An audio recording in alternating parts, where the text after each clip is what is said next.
തെരഞ്ഞെടുപ്പ് പ്രവർത്തനങ്ങളും എല്ലാം ആരംഭിച്ച് UDF ആണ്. അന്ന് മുതൽക്ക് ഇന്ന് വരെയുള്ള ട്രെൻഡ് UDFന് വളരെ അനുകൂലമാണ്. ഭരണവിരുദ്ധ വികാരം അതിശക്തമായിട്ട് ഇവിടെ പ്രതിഫലിക്കുന്നുണ്ട്.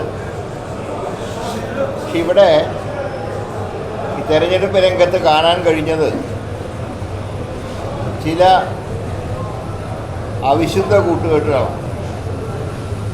ഇവിടെ BJPയുടെ സ്ഥാനാർത്ഥിയെ പ്രഖ്യാപിക്കുന്ന, ആദ്യം പറഞ്ഞു സ്ഥാനാർത്ഥി ഇല്ല എന്ന് പറഞ്ഞു. പിന്നെ ഒരു സ്ഥാനാർത്ഥിയെ പ്രഖ്യാപിച്ച സ്ഥാനാർത്ഥിക്ക് മെമ്പർഷിപ്പ് ഇല്ലാത്ത ആളെ പ്രഖ്യാപിച്ചു. കാലത്ത് സ്ഥാനാർത്ഥിയെ പ്രഖ്യാപിക്കുന്നു, ഉച്ചയ്ക്ക് മെമ്പർഷിപ്പ് എടുക്കുന്നു, വൈകുന്നേരം നോമിനേഷൻ കൊടുക്കുന്നു.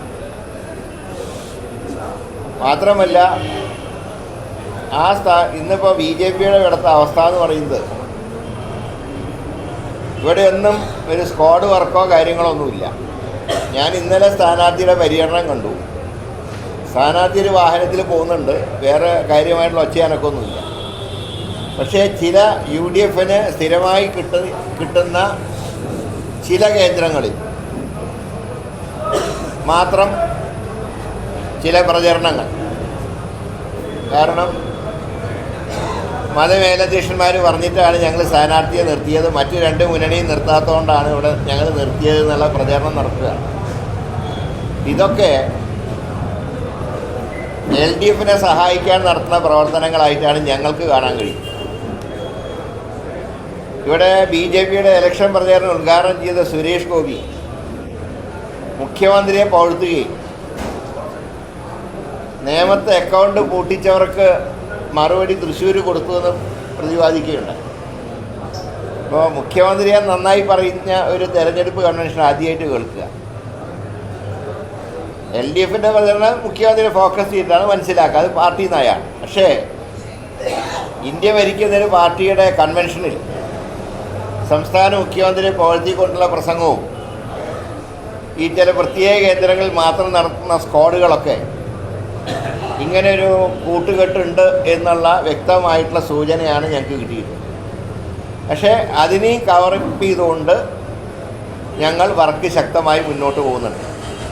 അതുകൊണ്ട് തന്നെ 23-ാം തീയതി റിസൾട്ട് വരുമ്പോൾ UDFന് അനുകൂലമായിട്ടുള്ള വിധി തന്നെയാണ് നിലമ്പൂർ ഉണ്ടാവുക എന്നുള്ള കാര്യത്തിൽ സംശയമില്ല. ഇത് മാത്രമല്ല, ഇപ്പോൾ കഴിഞ്ഞ ദിവസങ്ങളിൽ തിരുവനന്തപുരത്തുണ്ടായ ചില സാഹചര്യങ്ങൾ അത് ഇതിനെ ചേർത്ത് വായിക്കാം. ഈ ഓപ്പറേഷൻ സിന്ദൂർ വിശദീകരിക്കാൻ ഗവർണർ ഒരു യോഗം വയ്ക്കുകയും ആ യോഗത്തിലെ മുഖ്യ പ്രാസംഗികനായി RSSൻ്റെ പ്രചാരകനായ ഗുരുമൂർത്തിയോ അദ്ദേഹം പങ്കെടുക്കുകയും ചെയ്തു. നരേന്ദ്രമോദിയെ പുകഴ്ത്തുകയും മൻമോഹൻ സിംഗിനെ ഇകഴ്ത്തുകയും ചെയ്ത പ്രസംഗമായിരുന്നു അദ്ദേഹത്തിന്. മാത്രമല്ല പാകിസ്ഥാൻ്റെ സഹായത്തോടെ തീവ്രവാദികൾ ഇന്ത്യയിൽ കുഴപ്പമുണ്ടാക്കിയപ്പോൾ ശക്തമായിട്ടുള്ള റഫേൽ വിമാനം ഉൾപ്പെടെ അയച്ചുകൊണ്ട് ഇതിനൊക്കെ പ്രതിരോധം തീർത്തു.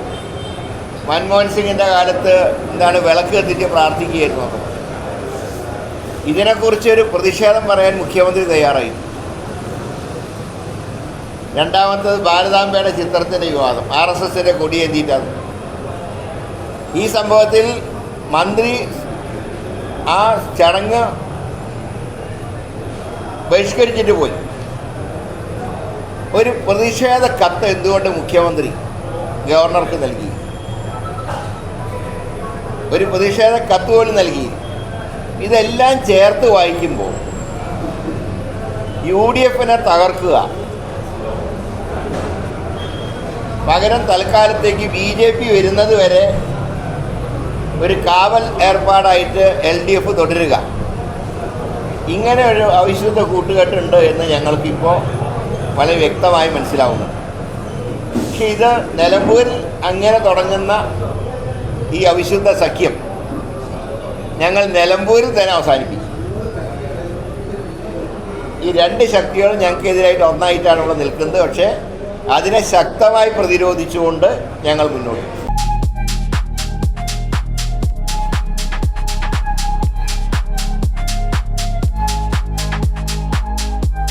വാഗമൺ സ്പൈസസ്.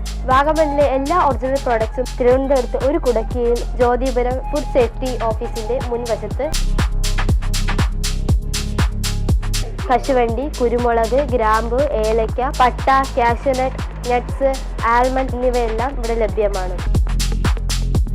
ഞങ്ങളുടെ സഹോദര സ്ഥാപനം Vagamon spices dry fruits and drinks വാഗമണിൽ ചോറ്റുപാറയിലും ഇപ്പോൾ ആരംഭിച്ചിരിക്കുന്നു.